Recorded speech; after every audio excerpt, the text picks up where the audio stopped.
ഒരു ലോക്കപ്പ് മർദ്ദനത്തെയും ഒരാളെയും പോലീസ് സ്റ്റേഷനിലെത്തുന്ന ഒരാളെയും അവരോട് അപമര്യാദയായി പെരുമാറുക എന്നത് പിണറായി വിജയൻ നേതൃത്വം കൊടുക്കുന്ന ഈ ഗവൺമെന്റിന്റെ പോലീസ് നയമേ അല്ല. ആ നയത്തെ ഞങ്ങൾ വിശ്വസിക്കുന്നില്ല.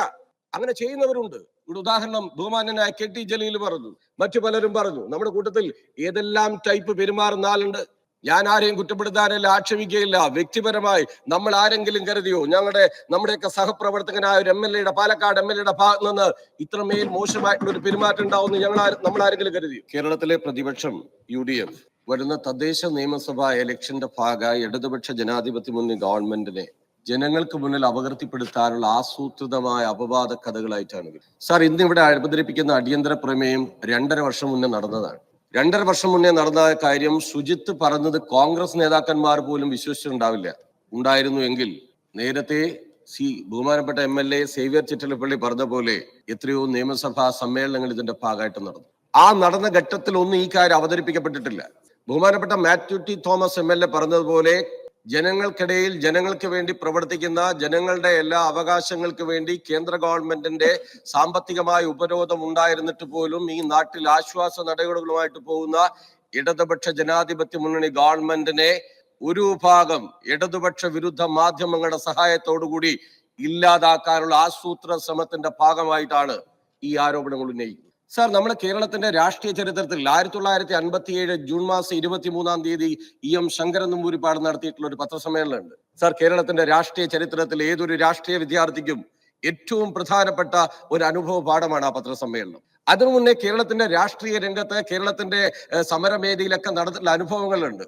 മർദ്ദക വീരന്മാരായ പോലീസ് ഏമാനന്മാർ, ഒരു SI എന്ന് പറയുന്നത് ഒരു കൊച്ചു മുതലാളിക്ക് തുല്യമായ അനുഭവങ്ങൾ.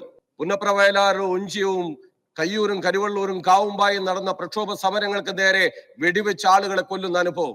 57 ജൂൺ 23 പത്രസമ്മേളനത്തിൽ ഒട്ടേറെ അനുഭവങ്ങളെ 1954 ട്രാൻസ്പോർട്ട് സമരത്തിന്റെ ഭാഗമായിട്ട് വെളിയം ഭാർഗവൻ എന്ന കേരളത്തിലെ കമ്മ്യൂണിസ്റ്റ് പ്രസ്ഥാനത്തിന്റെ നേതാവിന്റെ മീശ പിഴുതെടുക്കുന്ന അനുഭവം ഉണ്ടായിട്ടുണ്ട്. അന്തരിച്ചുപോയ കേരളത്തിന്റെ കമ്മ്യൂണിസ്റ്റ് പാർട്ടിയുടെ പോളിറ്റ് ബ്യൂറോ അംഗമായ കേരളത്തിന്റെ മുഖ്യമന്ത്രി സഖാവ് VS അച്യുതാനന്ദനെ മരിച്ചെന്ന് കരുതി കുറ്റിക്കാട്ടിൽ ഉപേക്ഷിച്ച അതിക്രൂരതയുടെ മനുഷ്യത്വത്തിന്റെ അങ്ങേയറ്റത്തെ ക്രൂരമായ അനുഭവങ്ങൾ ഉണ്ടായി. കൂത്താട്ടുകുളങ്ങേരിയെ, ഗൗരി അമ്മയെ ക്രൂരമായി മർദ്ദിക്കുന്ന അനുഭവം ഉണ്ടായി. സാർ, മർദ്ദകവീരമായ ആ സംവിധാനത്തിന്റെ ആ ഘട്ടത്തിലാണ് 57-ൽ ലോകത്തിലാദ്യമായി ബാലറ്റ് പേപ്പറിലൂടെ ഒരു കമ്മ്യൂണിസ്റ്റ് ഗവൺമെന്റ് കേരളത്തിൽ അധികാരത്തിൽ വരുന്നു. 57 EMS പ്രഖ്യാപിക്കേണ്ട ഈ ഗവൺമെന്റിന്റെ പോലീസ് നയം എന്നത് ഒരിക്കലും ഈ നിലയുള്ള മർദ്ദനങ്ങൾ കേരളത്തിൽ ആവർത്തിക്കില്ല. ജനാധിപത്യ പ്രക്ഷോഭങ്ങളെ ഏറ്റവും ശരിയായ നിലയിൽ കൊണ്ടുപോകും. പ്രശ്നങ്ങളിൽ, തൊഴിൽത്തർക്കങ്ങളിൽ പോലീസ് അതിന്റെ ഭാഗമായി ഇടപെടില്ല. സാർ, 57-ലെ EMSന്റെ ചരിത്രപരമായ തീരുമാനമാണ് കേരളത്തിലെ ഇടതുപക്ഷ ജനാധിപത്യ മുന്നണി ഗവൺമെന്റ് 57 മുതൽ പിണറായി വിജയൻ ഭരിക്കുന്ന 2025 വരെ ഈ കേരളത്തിൽ നടപ്പിലാക്കുന്നത് ഈ കേരളത്തിലെ ജനങ്ങൾക്ക് ഏറ്റവും നന്നായിട്ട് അറിയാവുന്ന കാര്യമാണ്. സർ, ഇവിടെ പരിണിതപ്രജ്ഞരായ നിയമസഭാ സാമാജികന്മാർ ഉണ്ട്, ഇവിടെ പ്രസംഗിച്ചവരുണ്ട്. അവർ പറഞ്ഞു, എവിടെയാണ് സാർ വ്യതിയാനം ഉണ്ടായത്? അവതരിപ്പിച്ച റോജി എം ജോണിന് ആധികാരികമായി ശക്തമായ ഒരു വാദം ഇവിടെ ഉന്നയിക്കാൻ കഴിഞ്ഞു. എത്ര ദുർബലായിരുന്നു റോജി. പ്രിയപ്പെട്ട MLA ആണ്, നല്ല കഴിവുള്ള ആളാണ്. ഉണ്ടായോ? B ശംസുദ്ദീൻ, ഈ സഭാസിയിൽ എത്രയോ എക്സ്പീരിയൻസ് ആയ ഏത് വിഷയവും ചാട്ടുളി പോലെ ഉന്നയിക്കുന്ന B ശംസുദ്ദീൻ എന്തേ പതറിപ്പോയത്? ഇവിടെ ഇടതുപക്ഷ ജനാധിപത്യ മുന്നണി ഗവൺമെന്റിനെ ഡിമോറലൈസ് ചെയ്യാനുള്ള ഒരു നനഞ്ഞ പടക്കമായിട്ടാണ് വന്നത്. സാർ, എന്തെല്ലാം അനുഭവമുണ്ട്. ഒരു ലോക്കപ്പ് മർദ്ദനത്തെയും ഒരാളെയും പോലീസ് സ്റ്റേഷനിലെത്തുന്ന ഒരാളെയും അവരോട് അപമര്യാദയായി പെരുമാറുക എന്നത് പിണറായി വിജയൻ നേതൃത്വം കൊടുക്കുന്ന ഈ ഗവൺമെന്റിന്റെ പോലീസ് നയമേ അല്ല. ആ നയത്തെ ഞങ്ങൾ വിശ്വസിക്കുന്നില്ല. അങ്ങനെ ചെയ്യുന്നവരുണ്ട്. ഇവിടെ ഉദാഹരണം ബഹുമാന്യനായ കെ ടി ജലീൽ പറഞ്ഞു, മറ്റു പലരും പറഞ്ഞു. നമ്മുടെ കൂട്ടത്തിൽ ഏതെല്ലാം ടൈപ്പ് പെരുമാറുന്ന ആളുണ്ട്. ഞാൻ ആരെയും കുറ്റപ്പെടുത്താനല്ല, ആക്ഷേപിക്കുകയില്ല. വ്യക്തിപരമായി നമ്മൾ ആരെങ്കിലും കരുതിയോ നമ്മുടെയൊക്കെ സഹപ്രവർത്തകനായ ഒരു പാലക്കാട് MLA ഭാഗത്ത് നിന്ന് ഇത്രമേൽ മോശമായിട്ടുള്ള ഒരു പെരുമാറ്റം ഉണ്ടാവുമെന്ന് നമ്മൾ ആരെങ്കിലും കരുതിയോ? സാർ, എല്ലാ മേഖലയിലും തെറ്റായ രീതികൾ സ്വീകരിക്കുന്നവരുണ്ടാവാം. ആ സ്വീകരിക്കുന്ന ഒരു പൊതു രീതിയാണ്. സാർ, ഈ ഗവൺമെന്റ് ഏറ്റവും ശക്തമായ നിലപാടും നടപടിയും സ്വീകരിച്ചു. രാഷ്ട്രീയ കേരളത്തിന്റെ അനുഭവങ്ങളിൽ അതിന്റെ ഭാഗമായി ഈ ഗവൺമെന്റിന്റെ കാലത്ത് ബഹുമാനപ്പെട്ട മുൻ പ്രതിപക്ഷ നേതാവ് രമേശ് ചെന്നിത്തല സാർ ഇവിടെ ഇരിക്കുന്നുണ്ട്. അദ്ദേഹം 2016-ൽ ഇവിടെ ഒരു ചോദ്യത്തിന് മറുപടി 836 ക്രിമിനൽ പോലീസ് ഓഫീസർമാരുണ്ട് ഈ സംസ്ഥാനത്ത്. ശരിയാണ്, തെറ്റായിട്ടുള്ള കാര്യമല്ല.